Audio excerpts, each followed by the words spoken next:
Super dat jij hebt afgestemd op de podcast Satellite Gourmet. Mijn gasten zijn gastronomen die werkzaam zijn in de horecasector of een link hebben met gastronomie in de breedste zin van het woord. Hier kunnen ze hun verhaal kwijt over hun onnoemelijke passie voor koken en de horeca.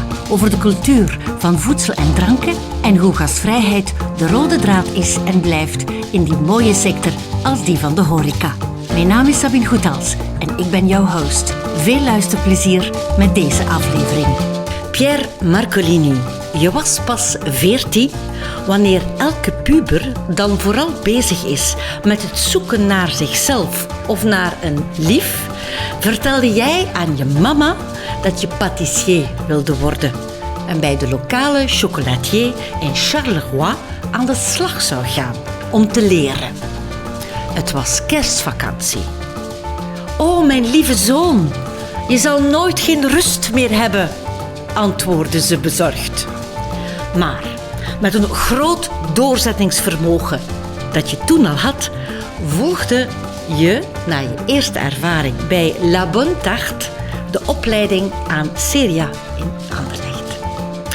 Daar werd het zaadje geplant voor jouw eigen cacaoboom. Want ja, je zou kost wat kost chocolademaker worden. Op je 19e stond je als banketbakker aan het hoofd van een hele brigade. En op je 31ste werd je met enkele pâtissiers wereldkampioen banketbakken. Je start een eigen klein atelier in Krainem in 1995 en 2 jaar later de eerste chocoladeboutique aan de Grote Zavel in Brussel. Huis Marcolini groeit. Het atelier wordt groter, winkels worden ingericht en dan het grote keerpunt in 2001. Je wilt je eigen chocolade maken, volgens het bean-to-bar-principe of van plantage naar het product. Wat eerst niet evident leek. Niemand geloofde immers in dat verhaal. Maar opnieuw kwam de nooit zomaar opgever in Pierre Marcolini naar boven. Je zette door. Je ging op zoek naar plantages in tropische gebieden om cacaobonen te oogsten volgens jouw principes en volgens een eerlijk engagement naar de cacaoboren toe. Chocolade maken van boom tot boom wordt je uitgangsport en je opent overal ter wereld een Marcolini-boutique. Tokio, Londen, Parijs, Shanghai, Dubai. Ondertussen zijn er al 40 wereldwijd. Bovendien word je in 2015 officieel Belgisch hofleverancier en in 2020 ontvang je de prijs Beste Pâtissier ter wereld op het virtuele podium van de World Pastry Stars. Pierre Marcolini, waar is dat jongetje van 14 gebleven? Vandaag als een geëngageerde, baanbrekende Belgische chocolatier van Italiaanse afkomst met ambachtelijk vakmanschap, weet ik dat die jongen van toen nog altijd in jou moet schuilen. Toch? Het jongetje dat al heel vroeg van suiker hield en zijn speelgoed zelfs weggaf aan zijn vriendjes om de dessertjes te kunnen afsnoepen. Welkom Pierre in mijn podcast Satellite Gourmet. Ce podcast continuera en français avec peut-être une touche de néerlandais de temps en temps. Een kleine beetje. Pour l'occasion, parce que c'est aussi spécial pour moi, Pierre, mon premier podcast français. Pardonnez-moi si je ne parle pas un français parfait. Mais j'ai quelques questions à vous poser. Sabine, si je peux me permettre de vous parler un français séduisant. Oh, merci. Et ça, c'est déjà un pur bonheur. Thank God. Non, je suis déjà tellement content d'être là. Oui. Je vous écoutais avec religion. J'essayais évidemment de me raccrocher à quelques mots en néerlandais que j'ai appris à l'époque. Et je trouvais ça à la fois séduisant et puis en même temps, c'est vrai que c'est un parcours entre l'âge de 14 ans et maintenant j'en ai 57, donc ça fait plus de 40 ans. Et c'est vrai que c'est un chemin qui est à la fois extraordinaire. Vous savez, quand on arrive à un âge où on a passé la courbe, ce qu'on appelle la courbe descendante de la vie, et pas la courbe montante, on a tendance à se dire, tiens, au fond, est-ce qu'on fait un bilan de sa vie en se disant, mais au fond, est-ce que je referais le même métier ? Et je peux vous regarder dans le blanc des yeux en vous disant, je ne changerai pas une ligne. Ça n'a pas été facile au début, ça n'a pas été simple. Je suis parti de chez moi à l'âge de 16 ans. J'ai voulu être pâtissier, c'est un métier, pâtissier, chocolatier, glacier, ce sont des métiers qui sont compliqués, qui sont difficiles. Vous travaillez pendant que les gens sont en vacances ou sont en week-end.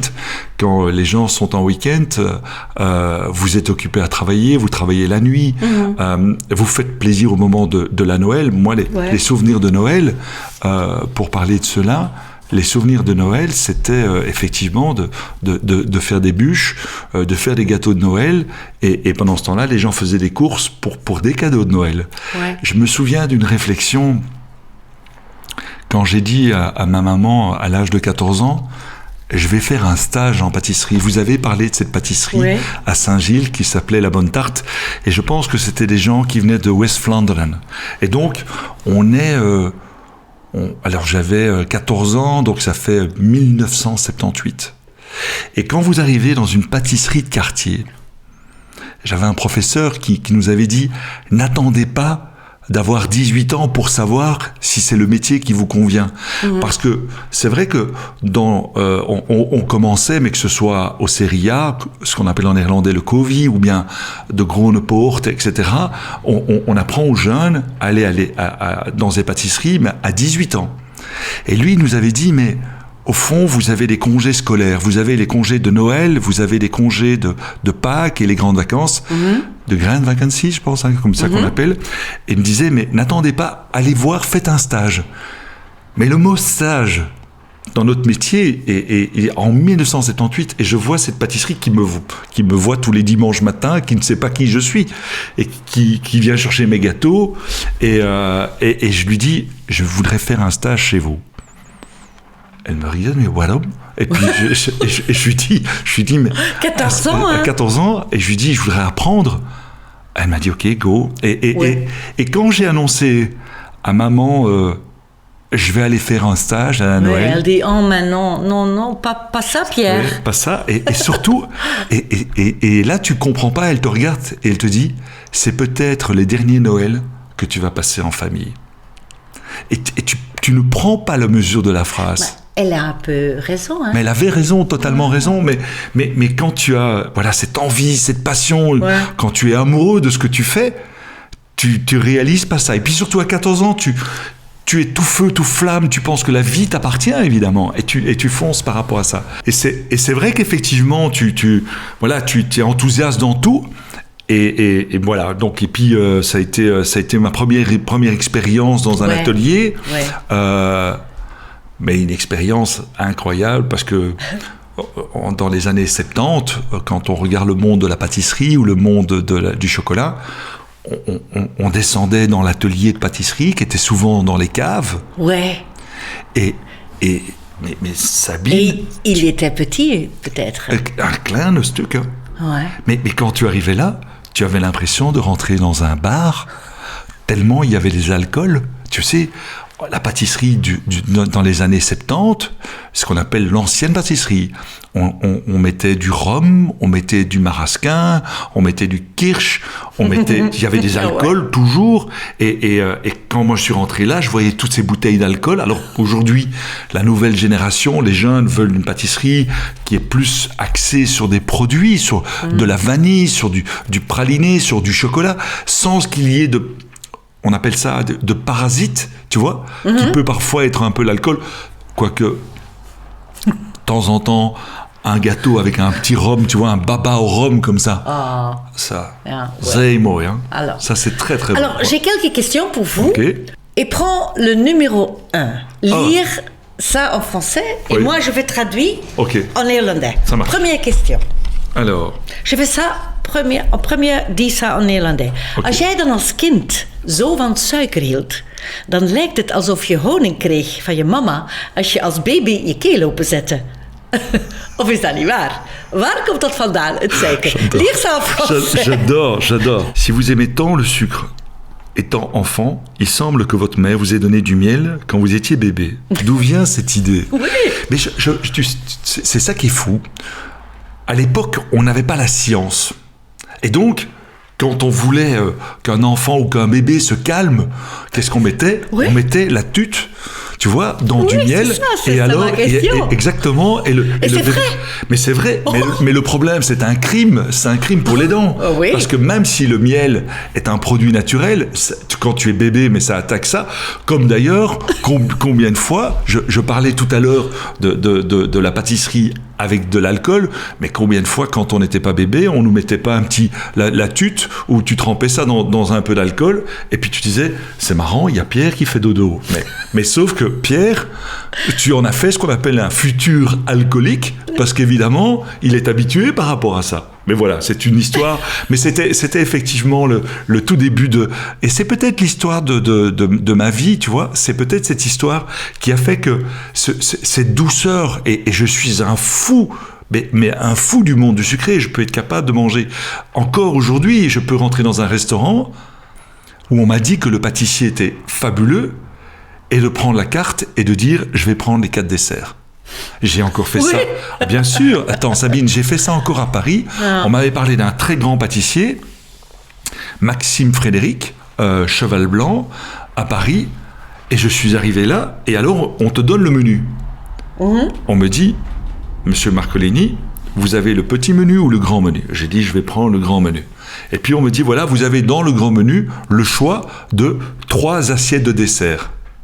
J'ai dit, je n'aime pas choisir. Parce que choisir, Donnez-moi tout. Voilà, on dit choisir, c'est renoncer. Ouais. Et je dis, moi, je ne veux pas renoncer. Et je dis, vous dites déjà au chef que je ne vais pas tout manger, parce que sinon, ça prend un peu de volume. Mais j'ai dit, je veux goûter les 3. Je veux goûter les 3. Il faut payer le supplément, je payerai, c'est pas ça le problème. Mais je veux voir ce que ce chef est capable de faire. Même encore actuellement, même à 57 ans, je continue à avoir cette envie de découvrir. Et il y a... Alors, je ne sais pas comment on pourrait le traduire en néerlandais, mais sincèrement, c'est un auteur que j'adore, qui s'appelle Nicolas Bouvier. Et Nicolas Bouvier est un explorateur des années 60. Il a écrit quelques livres d'ailleurs sur, par exemple, le Japon. Mais le Japon, dans les années 60, était quelque chose de formidable. Et c'est un explorateur qui, toute sa vie, n'a fait que voyager. Et il disait, l'émerveillement, tu sais, quand tu es enfant, l'émerveillement, est-ce que c'est une question d'âge, c'est-à-dire bébé, ou est-ce qu'une question d'état d'esprit ? Et je trouve, l'état d'esprit, ça veut dire, est-ce que tu as ça en toi ? Et moi, exactement, je garde cette part d'émerveillement. Quand je pars à l'étranger, je suis... alors, parce que ça, c'est la culture belge, modeste, et je regarde, et j'essaye d'apprendre, j'essaie de me dire... Et de, écouter. Et bien sûr, et ça fait partie de moi. Ok, mais c'est aussi vrai que vous volez les desserts de votre petit ami ? Alors ça, est-ce qu'il y a une petite histoire ah oui, ça ? Sabine, tu es bien renseignée. Mais en fait, à l'époque, je pouvais craquer, comme tu le dis, sur 2-3 desserts, et comme confidence, je me souviens que, tu vois, tu arrivais, je sais pas moi, à un goûter d'anniversaire. À l'école, ou un goûter d'anniversaire, où à un moment donné, tu es là, et tu dis, mais c'est pas croyable, il mange pas son dessert. Et moi, je regarde et je dis, tu sais quoi, je t'échange ma voiture de pompier, mes jouets, contre ton dessert. Oh non, ce n'est pas vrai, oui. Exactement. Il m'a regardé, il m'a dit, mais tu es complètement fou. Et je dis non, je suis fou des desserts, ça oui. Et il y a 2 solutions. La première solution, soit tu vas voir un psychologue, ou bien la deuxième solution, tu fais ton métier et ça. Et moi, j'ai préféré la deuxième solution et j'en ai fait mon métier. Et encore aujourd'hui, alors, j'ai plus de jouets à échanger, c'est pas la peine, mais je peux être capable encore de manger 2-3 desserts. Ah, ouais. Encore aujourd'hui. Ah oui, ça c'est... Mais tu ne volumes pas ? Non, je fais attention. Ah, oui. Je fais attention. Ouais. Je suis prudent. Mais j'adore ça. Les desserts, que ce soit des desserts au chocolat, que ce soit des glaces. Il y a... dans un dessert, comme dans un plat, il y a une construction, il y a une architecture. Tu sais, aujourd'hui, quand on fait un dessert, on regarde ce qu'on appelle les strates. On travaille, on prend sa fourchette. Tu vois, tu prends, tu as la crème qui est là, il y a l'onctuosité qui t'amène ça, tu as des parfums, et puis tu as du croustillant, tu as du croquant. Tu vois, un simple dessert comme le merveilleux. Ouais. Tout le monde connaît ça, le merveilleux. C'est bien, ça. Tu vois, c'est 2 meringues avec, comme on dit en flamand, slagroom, c'est ça, hein? Slagroom et chocolade. Et Merveilleux. Merveilleux. Mais quand tu coupes ça, c'est tout simple, hein, mais quand tu coupes ça, tu as d'abord cette meringue un peu croustillante, mais quand tu laisses le merveilleux au frigo, pendant 1 heure ou 2 heures, il va y avoir un mélange comme dans un fromage, il va s'affiner. La crème et la meringue vont se mélanger et tu vas découvrir un autre gâteau. Donc le gâteau et le dessert va évoluer au fil du temps. Et ça, c'est vraiment intéressant. Et c'est là où aujourd'hui... on parle évidemment beaucoup de la restauration, mais on parle aussi beaucoup de la pâtisserie. On voit qu'il y a une nouvelle génération de pâtissiers qui arrivent. Tu prends un jeune garçon, enfin il commence un peu à avoir, mais un type comme Jos Arreis du côté de... Jos Arreis, voilà, tu vois, Jos Arreis du côté du côté de Gand, du côté de Gand. Mais quel travail, il fait un travail formidable. Il y a une architecture dans ces gâteaux, il y a un design dans ces gâteaux. Parce qu'un gâteau, un dessert, c'est d'abord l'œil. C'est comme un chocolat. Un chocolat, c'est d'abord... Tu regardes d'abord ce qui se passe et tu te dis, tiens, c'est un chocolat qui va me plaire, et puis tu vas le sentir. Et puis après ça, quand tu as senti le chocolat... Un chocolat noir avec une profondeur, c'est comme dans un vin, tu vas essayer de trouver les premiers arômes. Ouais. Tu fermes les yeux, tu te laisses emporter par le voyage. Et le voyage, ça va être soit un voyage sur un côté végétal, soit un voyage sur un côté floral, soit un voyage sur un côté acidulé. Et là... Et c'est toujours la fin de votre dîner, n'est-ce pas? Mais c'est très important. Mais la fin du dîner, c'est le climax. Hein? Ah, mais la fin du dîner, c'est le moment de l'étincelle. La fin du dîner, c'est là où tout le monde a des paillettes dans les yeux. C'est là où, à un moment donné, où tu te dis qu'un dîner est réussi. C'est là où, à un moment donné, où tu te dis, soit tu rentres chez toi, ou soit tu fais l'amour avec ton épouse. Mais c'est là où tout reste. Et c'est tout le monde te dira, quand tu regardes un gâteau de mariage, les gens se souviennent du gâteau de mariage. Tu leur dis, et l'entrée était bonne? Je me souviens plus. Mais le gâteau de mariage, c'est l'apothéose. Ouais. C'est le feu d'artifice. Et c'est ça notre mission. Ouais. Et notre mission, je dis toujours, la mission d'un pâtissier ou d'un chocolatier, c'est de susciter l'émotion. C'est d'avoir une émotion. On a un produit qui est totalement universel. Pourquoi je dis qu'il est universel? Parce que j'ai cette chance, comme tu l'as dit dans l'introduction, j'ai la chance de voyager. Je suis allé à travers, on a des boutiques au Japon, on a des boutiques aujourd'hui en Chine, et nous, en tant que Belges, le chocolat, c'est notre histoire. Ouais. Ça fait partie de notre éducation. Depuis... Maman, elle m'a donné dans ma tute, elle m'a donné du miel, mais je pense de toi à moi qu'il devait y avoir un peu de chocolat aussi, tu vois. Mais ça fait partie. Ouais. Les Belges sont nés avec le chocolat. Ah. C'est ce qui fait notre fierté, c'est ce qui fait qu'on a le Belgische Chocolade. Et ça, c'est important. Et c'est pour ça que je te disais que c'est universel.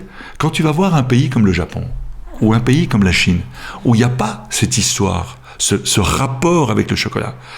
Mais il y a quand même une magie incroyable, c'est que quand tu donnes un morceau de chocolat, de qualité bien sûr, le visage s'illumine. Tu vois, il y a ce regard, et c'est là où tu dis que ta mission en temps, elle est réussie parce que tu as suscité une émotion. Ouais. Et les gens sont là et font... Ils sont très touchés. Hein. Alors, en néerlandais, on dirait... Manakelief, tu vois, c'est ça, tu vois. Mais tu vois, tu fais... Et c'est moi, ou des choses comme ça. Et là, tu te dis, et ça dans toutes les langues, la réaction est la même. Ouais. Je pense que le deuxième question, c'est important, parce que vous êtes en train de parler de ça. Lire votre question. Wat ik zo mooi vind aan je verhaal, is dat jij al heel vroeg het proeven van chocolade ergens tot gastronomie wilde verheven. Vertel. Ce que j'aime dans votre histoire, c'est que vous avez voulu élever la dégustation du chocolat au rang de la gastronomie dès votre plus jeune âge. Alors, c'est vrai? Gastronomie. Oui. Alors, je ne sais pas si je dirais gastronomie. Ce que j'ai toujours voulu faire, c'est peut-être de donner des lettres de noblesse au chocolat.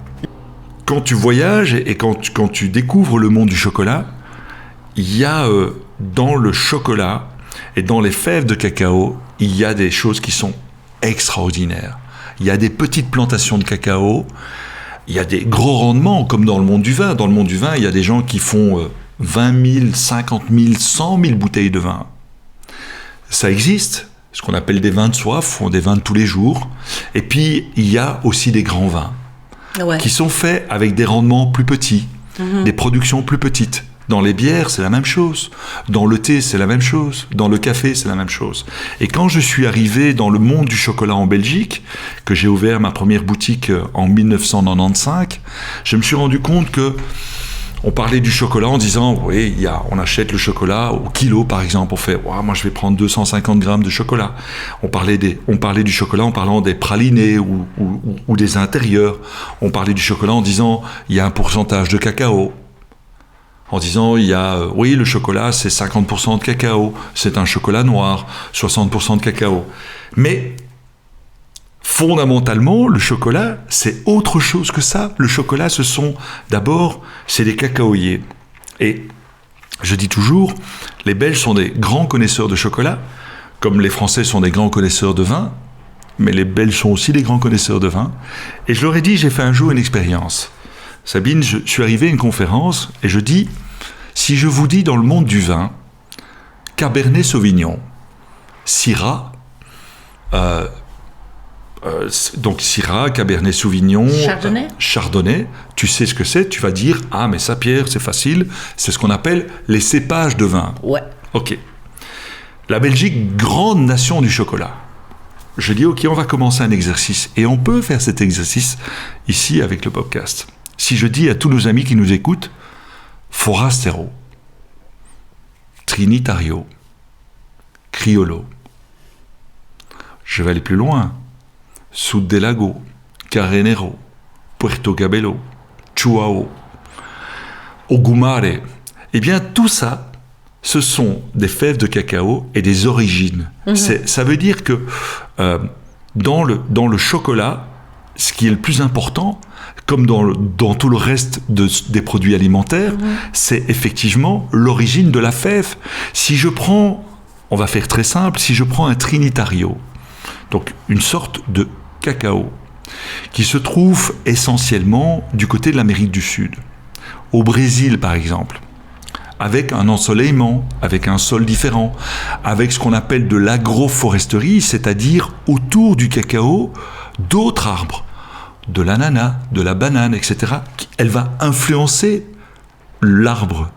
S'il y a du citrus, par exemple, à côté, et donc la fève de cacao, quand je vais la goûter, je vais avoir des notes qui vont être des notes acidulées. Je vais avoir des notes qui vont être florales. Si je prends le même type de cacaoyer et que je vais le planter en Asie, par exemple, du côté de l'Indonésie, le sol va être différent. Et donc, par déduction, la fève va avoir un goût qui va être différent. Mais ça, c'est extraordinaire, parce que ça veut dire à ce moment-là qu'on va avoir des chocolats, si on respecte la fève de cacao, qui vont avoir des goûts qui vont être différents. Et c'est là où je me suis interrogé en me disant, mais on ne parle jamais de ça. On ne parle pas de ça. On parle d'un pourcentage de cacao. Le pourcentage de cacao, ce serait aussi ridicule que de te dire, Sabine, hier, Sabine, j'ai bu un excellent vin rouge, il avait 15 degrés d'alcool.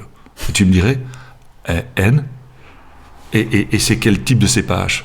Eh bien, c'est ce qu'on a aujourd'hui dans le monde du chocolat. C'est qu'on parle essentiellement de pourcentage de cacao, mais rarement de l'origine de la fève. Est-ce que c'est un Trinitario ? Est-ce que c'est un Criollo ? Et ça, cette donnée-là, elle est voulue évidemment par les industriels, parce que c'est pour eux plus facile de prendre des bulk, de prendre des volumes de cacao à traiter et de dire on vous a fait un chocolat du Brésil, on vous a fait un chocolat de l'Équateur.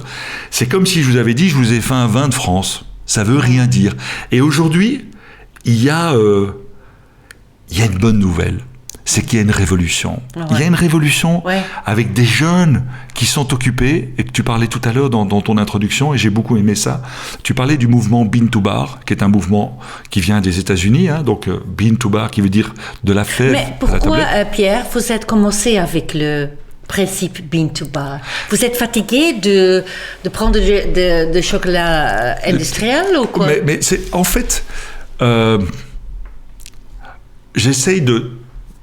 Comme les cuisiniers, je pense, tu interroges, et c'est pour ça que tu fais cette émission, et que tu fais ce podcast, c'est que les cuisiniers, ils vont essayer d'apporter une identité, ils vont apporter leur personnalité.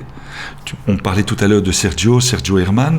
Si je vais chez Sergio, j'ai la cuisine de Sergio avec sa sensibilité. On sent qu'aujourd'hui, il est plus dans l'Italie, par exemple. Tu sens qu'il a cette fibre-là. Mais j'ai connu Sergio quand il était du côté de Hortsluis, tu vois. Et quand tu vas chez Vicky... C'est une autre cuisinière. Bien sûr, quand tu vas chez Vicky, tu vas avoir une cuisine qui va être... Vicky Guns, tu vas avoir une cuisine qui va être différente. Et aujourd'hui, la nouvelle génération qui se trouve en Flandre, à chacun... il y avait avant... il y a In the Wolf, par exemple, aussi. C'était quelque chose qui était avec une certaine identité. Et quand tu regardes ces cuisiniers, le point commun, on peut parler évidemment de Peter Goossens, mais on voit qu'ils ont la maîtrise de leurs produits en amont. Si je prends le principe du chocolat, pour que les auditeurs comprennent, c'est qu'aujourd'hui, il y a les pays planteurs qui vendent leurs fèves de cacao à des fabricants de couvertures de chocolat. Le plus célèbre, c'est Barry Callebaut, ou Belgolade, ou Valrhona, etc. Eux vont transformer cette fève de cacao en chocolat. Et puis, les chocolatiers vont acheter ce qu'on appelle des pastilles, des pistoles, ou du chocolat liquide, quand c'est des grands groupes comme Neuhaus, par exemple. Et ils vont acheter effectivement ce chocolat. Ils vont le travailler. C'est important, ils vont le travailler. Alors, on peut demander à Barry Callebaut ou à Belgolade de faire du chocolat sur mesure. C'est possible, tu peux dire, mais moi j'aime bien plus un chocolat comme ça ou comme ça. Mais moi, ma frustration, et je n'ai pas dit qu'ils étaient mauvais, c'est pas ça la question, le débat il n'est même pas là. C'est que je me suis dit, un artisan, au plus il contrôle son produit, au plus il amène de la personnalité. Et moi, aujourd'hui, ma richesse et mon plaisir, si tu veux, et surtout ma valeur et ma philosophie, c'est d'aller voir les planteurs. Aujourd'hui, on a une chance extraordinaire. On a le social media. Tu peux avoir un WhatsApp avec un planteur qui se trouve du côté de Sao Tomé, et j'en ai. J'ai eu un WhatsApp avec quelqu'un qui se trouve du côté du Brésil. Et cette communication, elle est possible. Alors, maintenant, c'est la question numéro 3. D'accord. Oui. J'adore. C'est parfait. Hoe werkt het bean-to-bar-principe? Vous êtes en dialogue avec les planteurs. Exactement. Et donc, comment fonctionne le principe du bean-to-bar? C'est ça. C'est le dialogue avec les planteurs, c'est de pouvoir acheter des fèves qui n'intéressent pas les industriels parce que c'est des petites plantations. Mais c'est des petites plantations avec des qualités organoleptiques, avec des arômes qui sont incroyables. Ce sont des gens qui ont fait un travail depuis 2, 3, 4 générations, qui ont des plantations absolument fantastiques, mais qui ne sont pas valorisées à leur juste prix. Et donc, moi, ce que je fais, c'est qu'au lieu de payer 1000 ou 2000 $, on est à 4-5 000 $ la tonne. C'est la même chose que quand, j'aime bien l'idée de la restauration, parce que je pense que ça parle aux gens, quand un restaurateur, on lui amène des légumes absolument incroyables du champ d'à côté. On lui dit, attends, j'ai trouvé des asperges absolument fantastiques, des chicons absolument... Mais tu ne discutes pas du prix, Sabine. La seule chose que tu te dis... Est-ce que demain, je peux avoir la même chose? Eh bien, moi, c'est la même relation que j'ai avec ces planteurs de cacao en disant tu as un Trinitario fabuleux. Là, je vais avoir une fève là, pour le mois de septembre. Comme ça, je vous donne une exclusivité. On va faire une fève du Brésil d'un planteur qui s'appelle Joa Tavares dans la région de Ilhéu. Si les gens regardent sur une carte, il y a une ville qui s'appelle Salvador de Bahia. Et juste à côté, il y a une petite ville, qui est la ville du cacao brésilien, qui s'appelle Ilhéu.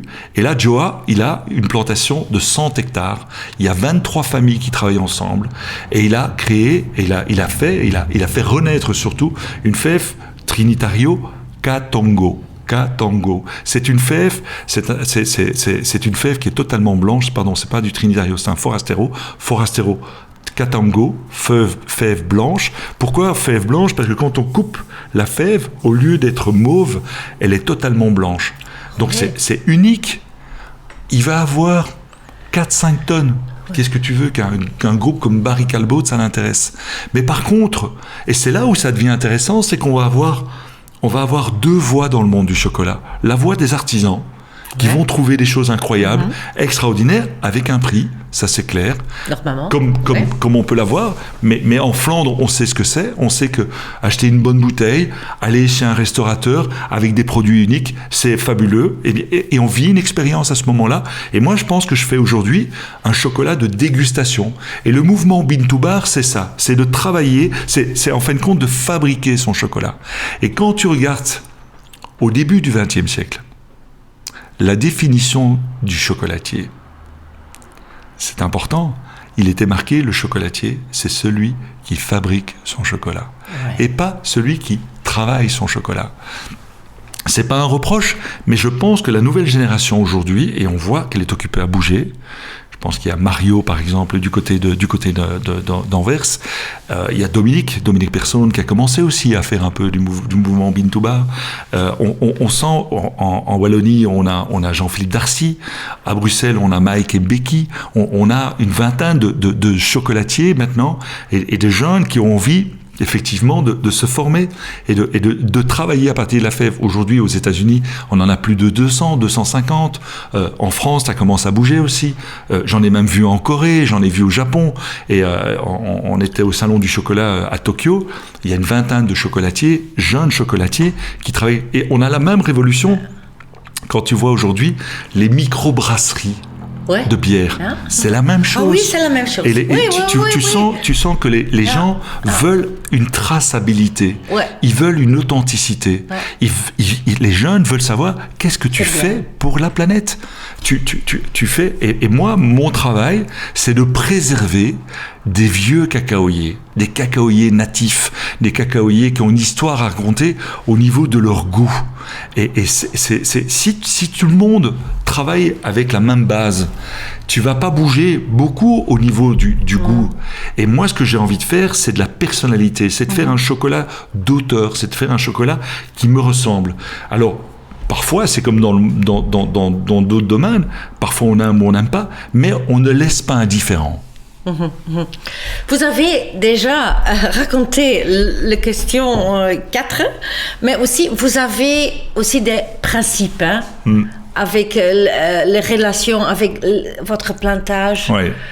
Pas d'enfants qui travaillent. Voilà, Alors, ici, c'est votre question. Alles is in huis gemaakt, startend met een selectie van de juiste cacao-plantages in de tropische gebieden, zeg maar de cacao-gordel. Alors, racontez-moi un peu de variété. Vous avez déjà fait ça, les plantages. Plaisir. Mais votre principe, pas des enfants, hein? Non. Qui travaillent. Alors, c'est important aussi. Tout à fait. Tout est fait en interne, en commençant par une sélection des bonnes plantations de cacao dans les zones tropicales autour de l'équateur, ce qu'on appelle la ceinture de cacao. Alors, Sabine, tu as raison, c'est la chance quand on a l'occasion de voyager. Et quand moi j'ai 2 enfants. Vous faites ça beaucoup, hein? Oui, j'adore ça. Pour le voir, faire le faire trade. Exactement. Alors, ce qu'il faut être honnête, c'est que si vous regardez une tablette de chez Marcolini, il n'y a pas de label. C'est marrant, les gens me disent, mais enfin Pierre, voilà, mais il n'y a pas de label, comment ça se fait qu'il n'est pas marqué Fair Trade, Bio, ou etc. Et moi, de nouveau, comme tu peux le comprendre, je suis très proche du monde de la restauration. J'adore les restaurateurs parce que je trouve que c'est un métier extraordinaire que je ne pourrais pas faire. Je dis toujours, c'est un métier qui est compliqué, qui est à l'équilibre, difficile. Pourquoi ? Parce que en un jour, tu dois avoir les bons produits, tu dois avoir une équipe, les gens doivent être de bonne humeur quand ils rentrent dans un restaurant, et tu dois faire une prestation, tu dois donner de l'émotion en 2h, 2h30. C'est un métier fabuleux, mais qui demande une énergie que je pourrais pas avoir. Et donc, mais je suis proche du monde de la restauration. Et quand les gens me disent, mais enfin Pierre, tu mets pas de label autour de ta tablette, et je dis, quand vous allez dans un restaurant qui travaille avec des produits locaux, qui rémunèrent, je vous invite à soulever l'assiette, je vous invite à soulever l'assiette et regarder en dessous s'il y a des labels. Non, quand tu vas manger chez les chefs dont je t'ai cités ou d'autres, où il y a une confiance, c'est le nom du chef qui est le label. C'est le nom que tu mets, c'est le plus beau label que tu peux faire, mais le label avec le plus de responsabilité. C'est clair qu'à partir du moment où tu mets ton propre nom là-dessus, tu défends un ensemble de valeurs. Et moi, ce que j'ai remarqué effectivement, c'est que quand je regarde dans le monde effectivement du cacao et du chocolat, on s'est rendu compte d'une chose. C'est quoi ? 2 millions d'enfants qui travaillent dans des plantations de cacao. 2 millions d'enfants qui sont occupés à travailler et effectivement c'est pour ça effectivement qu'on a des chocolats qui ne sont pas chers. Et donc j'invite vraiment nos auditeurs à regarder le prix d'une tablette et parfois à se poser la question que si c'est bon marché, c'est peut-être parce qu'il y a quelque chose derrière. Et il y a un prix. Et parfois, le fait de... Alors, il y a évidemment le problème des enfants. La deuxième chose, au niveau des plantations de cacao, on travaille évidemment avec des plantations de cacao où il n'y a pas de pesticides, où il n'y a pas de produits chimiques. La troisième chose, on travaille avec des cacaos qui sont ce qu'on appelle des cacaos natifs. Aujourd'hui, pour pouvoir créer du cacao, il y a un cacaoyer, quand tu le plantes, il va mettre entre 4 et 5 ans pour pouvoir produire. Au bout de la 3e année, il va produire un petit peu. Mais pour arriver à sa plénitude, à son plein rendement, il faut attendre 5 ans pour faire des cabosses et avoir des fèves de cacao. Aujourd'hui, les industriels ont trouvé le moyen de faire ce qu'on appelle des hybrides. Et en 18 mois, tu as des grosses cabosses. C'est le principe de la tomate rouge. Tu vois, ces grosses tomates rouges, elles ont le goût de l'eau, mais ça produit de la tomate. Et ça, dans le monde du chocolat, c'est quelque chose qui existe. Et moi, mon rôle, c'est surtout d'essayer de préserver, et je crois que les artisans essayent de faire ça, ce qu'on appelle des anciennes variétés. De garder cela. Donc, pas d'enfants, faire attention que ce soit des anciennes variétés, dans la mesure du possible, faire attention effectivement qu'il n'y ait pas de pesticides, et la juste rémunération. Moi, je rémunère pas une coopérative, je rémunère les gens en leur disant, voilà, ça c'est le prix que je peux vous donner, et c'est un prix évidemment qui est beaucoup plus haut, et j'essaie d'avoir le moins d'intermédiaires possible pour travailler en direct. J'essaie d'avoir le moins d'intermédiaires, parce que comme ça, on a une rémunération qui est la plus juste. Ça permet aux planteurs de pouvoir investir, ça permet aux planteurs de pouvoir vivre de cette récolte-là. Quand on dit aujourd'hui, mais il y aura bientôt plus de cacao en 2030. Quand je discute, moi, avec mes planteurs, le problème ne se pose pas. On dit, oui, mais vous savez, il y a évidemment qu'il y a un dérèglement climatique. Mais est-ce que c'est dur maintenant mais c'est dur. Il y a un changement qui se fait, mais il y a un changement qui se fait aussi pour le café, il y a un changement qui se fait aussi pour d'autres choses. Et donc, ils vivent avec ça. Je pense que tout le monde est conscient de ça. Mais je pense que le vrai problème, c'est que les jeunes, je reviens de l'Équateur, c'est que les jeunes ne veulent plus travailler dans les plantations de cacao parce qu'ils n'en vivent pas. Et c'est là le problème. Il y avait une plantation extraordinaire du côté de Guayaquil, pour que les gens comprennent. Donc l'Équateur, la capitale c'est Quito. Donc, et tu descends dans le sud, et dans le sud il y a le port de Guayaquil, là où il y a la région du cacao. Et on a vu une plantation qui est la plantation Mina, donc une vieille dame qui a presque 90 ans, mais qui a atteint du cancer. Sa fille ne veut pas continuer, et qui va récupérer ça ? Bien, juste en face, tu traverses juste la petite rivière, en face, il y a un gros consortium de gens qui font de la production de bananes. On va arracher tout ça pour faire de la banane parce que ça rapporte plus. Et ça, c'est dommage, et c'est là que tu vois que les jeunes ne veulent plus continuer. Et donc, par définition, évidemment... Qu'est-ce qu'on peut faire alors ?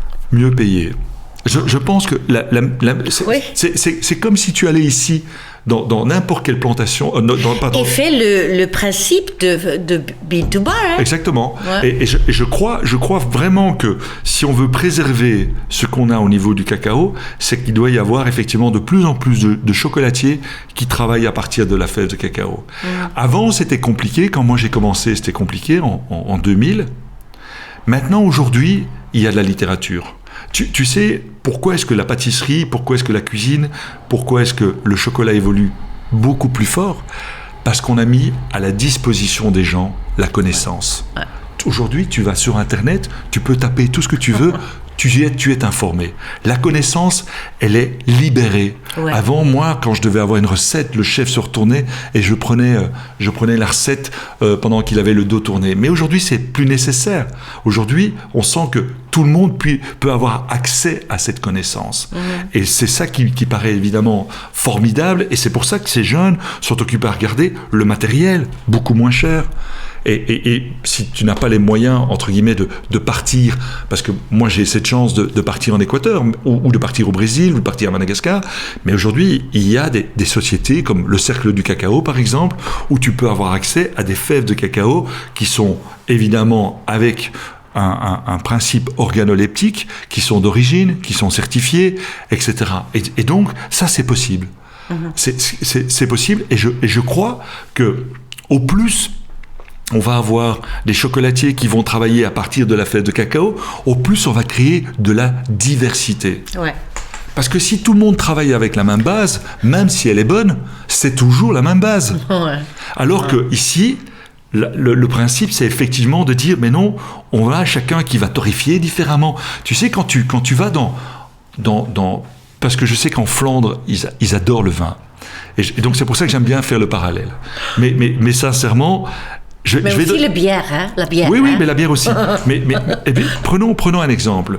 Si tu vas en Côte-du-Rhône, ou par exemple, tu vas du côté de la Bourgogne, Pinot Noir, et tu as 3 vignerons. Tu peux avoir des gens comme, évidemment, tu peux avoir des gens comme Confuron, par exemple, qui est un grand vigneron de Bourgogne. Tu peux avoir des gens comme Philippe Pacalé. Eh bien, ils vont travailler le Pinot Noir de façon différente. Ouais. Et moi, c'est ce que je me dis, quand à un moment donné, tu vas avoir plein de jeunes chocolatiers qui vont travailler un Trinitario différent. Tu dis, ah, mais lui, il a plus cette sensibilité-là. Ah, mais son Criollo, à lui, il est différent. Au lieu de parler du pourcentage de cacao, c'est de dire, ah, il a un Criollo où on a des notes un peu plus de noisettes, où il a accentué la torréfaction, ou l'autre, ah non, il a travaillé plus le côté floral. C'est ça le chocolat de demain. C'est ça ce chocolat qui va être un chocolat de dégustation, où tu te poses le soir et tu prends un bon cognac, puisqu'on en parlait tout à l'heure, ou un joli whisky, ou même un joli verre de vin, où tu as envie d'accompagner cela. Et ça, c'est intéressant. Ouais. C'est un travail qui m'intéresse. Ouais. Je pense que vous avez déjà répondu le 5e question. Mais je réponds à toutes les questions, c'est inimaginable ça. Sabine, ça va trop vite. Ouais, vous êtes... je suis un bavard. Hein. Tu racontes beaucoup, mais c'est bien. La cinquième question, là, j'ai déjà répondu, effectivement. Ouais. Donc, vous êtes en mission pour restaurer la réputation de l'industrie du chocolat belge.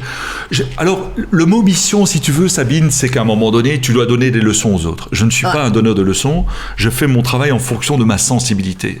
Après... ça marche ou ça marche pas. Il se fait que quand j'ai commencé en 1995, on a dit, enfin, Marcolini a un effet de mode. Tu sais, c'est ce qu'on dit. Hein. On dit un effet de mode, ça va pas durer, etc. Ouais. Et 25 ans plus tard, tu l'as rappelé tout à l'heure, on a aujourd'hui 400 personnes qui travaillent pour la marque. On a une 40aine de boutiques. Mais ma plus grande fierté, Sabine, d'abord, c'est évidemment mes clients qui m'ont suivi dans mon parcours, mais c'est mon équipe. C'est un projet commun, c'est un projet où tu as toute une... Et tout individu est important. Ah, mais c'est formidable. À l'atelier, il y a cette équipe avec Laurent, avec Alain, avec Loïc, mais avec, que ce soit Brahim ou d'autres, on sent qu'il y a cette énergie. Quand tu vas voir l'équipe de marketing, avec l'équipe de Caroline, il y a aussi ça. Quand tu vas voir, même du côté de la finance, que ce soit... mais bien sûr, c'est important. Du côté de Frédéric, mais ça aussi, c'est parce que j'ai des amis à qui j'ai fait confiance, qui m'ont aidé en tant qu'actionnaire. Ouais. On a participé ensemble à une aventure. Ça n'a pas toujours été facile, bien sûr. Ouais. Aujourd'hui, ça va bien, ça va même très bien, malgré le Covid. Mais surtout, dont je suis fier, quand j'arrive le matin à l'atelier, c'est de voir cette énergie positive de dire, est-ce qu'on peut faire un chocolat ? Pas un chocolat comme on pourrait l'imaginer gastronomique, mais un chocolat simplement autrement. Ouais. Une vision autre du chocolat. Un chocolat de dégustation. Et donne les clients des émotions. Ah, mais bien sûr. et tu sens que, mais même en boutique, hein, vous allez, là on est à Bruges, donc je vais parler de la responsable de Bruges qui est Hilde, qui est une femme formidable, mais tu vois, donc il y a autour de ça ces projets qui sont là. Alors, je trouve que c'est une question maintenant très importante. Attention, Welk advies? roulement de tambour. Ouais. Welke advies zou je jonge mensen willen geven die in het beroep van patissier, chocolatier willen stappen? Alors c'est là où tu prends, on dit toujours ça, tu prends un coup de vieux parce que tu commences à donner des conseils. Tu vois, là, c'est ça, c'est bien pour les jeunes. Exactement, c'est le poids de. Alors. C'est paradoxal parce que c'est ce que j'aurais dû faire et que je n'ai évidemment pas fait parce qu'à l'époque, je pense qu'il n'y avait pas cette vision, à mon avis. Je pense que c'est d'apprendre les langues. Alors c'est incroyable parce que je ne suis que francophone malheureusement, mais je trouve, et c'est déjà une bonne partie de nos amis néerlandophones, il y a ça déjà, c'est effectivement de dire à la fois ils sont capables de parler néerlandais et en même temps anglais, le français aussi. Et tu nous fais la démonstration. Donc c'est d'apprendre les langues, de partir, mais aussi d'apprendre la culture de l'autre. Ouais. Moi, je pense qu'aujourd'hui, il y a d'aller voir ce qui se passe, par exemple, au Japon, d'aller voir ce qui se passe dans d'autres pays, de voir, de comprendre. Quand on est jeune, on a justement, personne ne vous attend. Ah, si, on peut être amoureux, mais personne ne vous attend. Et aller voir ce qui se passe de l'autre côté de la planète, je trouve que c'est une richesse inimaginable. Ouais. Aller faire un stage pendant 1 an, que ce soit dans une pâtisserie, dans une chocolaterie japonaise, pour voir comment eux voient, de quelle manière, comment ça se passe. Aller voir ce qui se passe aussi dans une plantation de cacao pendant quelques mois. J'ai des gens qui ont fait ça, qui sont sortis de là en disant « Waouh, mais quel endroit incroyable !» Aller voir ce qui se passe du côté du monde de la restauration, parce que les desserts ne sont pas les mêmes que dans une boutique. Aussi, rentrer dans un restaurant pour voir comment ça fonctionne. Je pense que ça, c'est à mon avis ce que je ferais. Mais il y a encore une future pour les jeunes, pour être pâtissier, chocolatier. Mais je pense qu'il n'y a jamais eu autant de possibilités pour les jeunes. Je pense que les jeunes, la communication, les réseaux sociaux, ce qui se passe, il y a ce dialogue, il y a cette possibilité d'aller. Avant, quand tu devais aller dans une grande maison, tu écrivais ton CV, tu envoyais ça par la poste et tu espérais avoir une réponse. Ici, maintenant, tu peux commencer à chatter, tu peux commencer à envoyer un Instagram, tu connais quelqu'un qui travaille là-bas, etc., etc. Donc les connexions sont possibles. Ouais. La connexion est possible. C'est temps.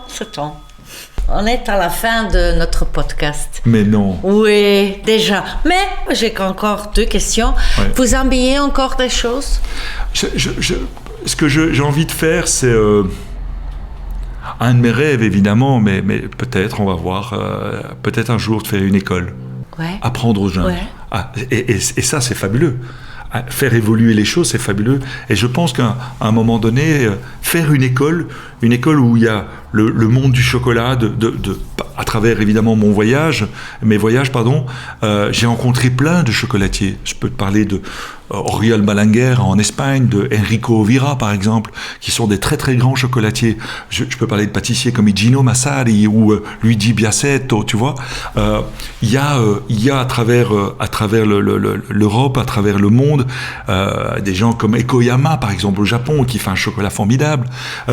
Faire une école où on peut à un moment donné avoir cette connaissance qui est partagée, je trouverais ça fabuleux. Si je pars un jour, alors je joue un peu le vieux con, mais si je pars un jour, laissez ça. Il y a évidemment une école qui m'inspire, c'est l'Académie d'Anvers, tu vois. Ouais. Avec l'école de mode d'Anvers, ce modèle est absolument extraordinaire. Ça tire vers le haut. Et faire une école de chocolat d'excellence, je pense que ça pourrait tirer vers le haut l'ensemble évidemment du métier. Ça, c'est un de mes rêves. Ouais. Et encore des boutiques? Oui. Vous avez 40 maintenant? On va encore en ouvrir, mais on va en ouvrir à un rythme qui est un rythme que l'on contrôle. Ouais. L'idée, c'est pas d'ouvrir 250 boutiques, d'inonder le marché. La qualité est exactement, aussi de faire 250 millions de chiffres d'affaires, c'est pas ça l'idée, mais l'idée d'abord, c'est évidemment d'évoluer aux fonctions du rythme de l'entreprise, mais du rythme de la planète, du rythme de ce que la planète peut nous donner, de la planète, ce qu'elle peut nous offrir aussi en termes de fèves de cacao, et puis de découvrir, tu vois, j'ai un prochain voyage, je vais partir en Inde, on va aller du côté de Tamil Nadu, du côté du Kerala, et là, ça va sentir des odeurs de curry, tu vois, ça va sentir des odeurs un peu, oui, ça c'est de cardamome, mais en même temps, ça va sentir aussi dans une fève de cacao. Ça, c'est ce qui m'excite. Ouais. Pierre, j'ai encore une question. C'est D'accord. toujours la même question Aïe. aux mon guest. Yes. Tout le monde répondre cette question. 7. 7. Ja. En dan nu de terugkerende vraag. Als je een moment in je carrière nu mag herbeleven, welk moment kies je? Alors, la dernière question. Ouais. Si vous pouviez revivre un moment de votre carrière maintenant, lequel est votre préférence? Je pense la Coupe du Monde en 19... Il y a beaucoup, je pense. Il y a beaucoup. C'est difficile à choisir, mais la Coupe du Monde en 1995, j'étais avec la team belge. C'est toujours la même chose. Tu sais, la Belgique, on s'est retrouvés à Lyon. C'est avec qui? Alors justement, je vais en parler. C'est deux copains, deux gars. Anvers. Oui, il y a Anvers, il y a Günther Van Essel, qui est le chef de la Maison Del Rey, avec donc la Maison Del Rey qui est tenue par Monsieur Bernard Prout, que j'aime beaucoup, donc Bernard, et Günther qui est un excellent professionnel. C'est extraordinaire dans le monde du chocolat. Je pense qu'il est un des grands professionnels. Et puis un autre personnage qui est un de mes grands amis, qui est Rick de Bar, la maison de bar qui se trouve à Knock. Et donc Rick, on se connaît depuis... j'ai 57 ans, je pense que je dois connaître Rick depuis au moins aussi 40 ans et vice-versa. On s'est connus tout jeunes, on a fait des concours, on a combattu ensemble. 57 et lui aussi à mon avis. Et Rick, on a fait la Coupe du Monde avec Günther et le capitaine de l'équipe, le coach, qui est Marc de Bailleul, qui nous a vraiment entraînés, et on avait un directeur, un professeur de l'école de Covey, donc Johnny Deneuve, et Johnny aussi qui était là, et en réserve, au cas où quelqu'un était malade, et on avait Herman van den Der, qui était aussi en réserve pour au cas où on avait quelqu'un de malade. Mais ce moment-là, où tu sais, tu as des grandes nations, tu as la France, tu as le Japon, tu as les États-Unis, tu as l'Italie, etc. Et on est là et on se dit... Ce sont des petits Belges qui gagnent. Exactement. Tu vois, on est le boxe, je me souviens, le boxe numéro 9. Et tu vois les meilleurs ouvriers de France avec les cols bleu, blanc, rouge, comme ça. Ils sont tous autour, 3000 personnes. Et il y a un moment donné, tu as des meilleurs ouvriers de France qui dit t'as été voir un peu le box des Belges parce qu'ils font des choses incroyables. Et moi, j'étais devant, je faisais déjà du sucre et ça, donc je faisais la pièce en sucre. Günther était à l'arrière et il y a un des Français qui me connaît, qui me dit le chocolatier, là, il est occupé à faire une pièce montée, il va s'arrêter où? Je dis, ne t'en fais pas. Il connaît son job, tu vas voir, il va faire une pièce exceptionnelle. Et puis, il y avait Günther, c'était vraiment ça. Et Rick était occupé à sculpter de la glace, de ce qu'on appelle du ice carving. Hein. Donc, il sculptait de la glace, il avait fait le gâteau et ça. Et c'était ça. Et c'était un moment, mais exceptionnel, parce que comme tu viens de le dire, on ne nous attend pas. Ouais. Et c'est là où il y a des fondamentaux. C'est là où tu te dis que la Belgique a des trésors, elle a des traditions, elle a un savoir-faire qui est là avec la qualité de ses écoles, avec la qualité effectivement des pâtissiers, avec la qualité des chocolatiers. On a quelque chose qui est très très fort. Et ça on ne peut pas nous l'enlever. Et ça a été ce grand moment-là où à un moment donné, tu as... on te dit voilà, le troisième, le deuxième Japon, et puis le premier... Voilà, c'était... Ce sont des petits Belges. C'était la Belgique. Merveilleux. C'était émouvant comme tout. Et voilà, ça reste gravé dans ma mémoire, ça reste gravé dans la mémoire de la Belgique. J'espère qu'il y en aura encore d'autres, mais c'était un des grands moments pour le monde de la pâtisserie, du chocolat et de la glace. Ouais. Pierre Marcolini, merci. Veel bedankt. Ici. I'm sorry, spreken er een klein beetje. J'espère en tout cas que les auditeurs me pardonneront. Mais le garçon de 14 ans, il est déjà là, dans votre cœur. Merci beaucoup. Veel bedankt. Et merci bien à votre maman. Je lui dirai. Et je vous embrasse tous en tout cas. Oui, merci. À plaisir. Pierre Marcolini. Bedankt dat je bij ons was. We hadden het goed samen. Blijf vooral luisteren en word abonnee van mijn podcast via Spotify, Google, Apple of Stitcher.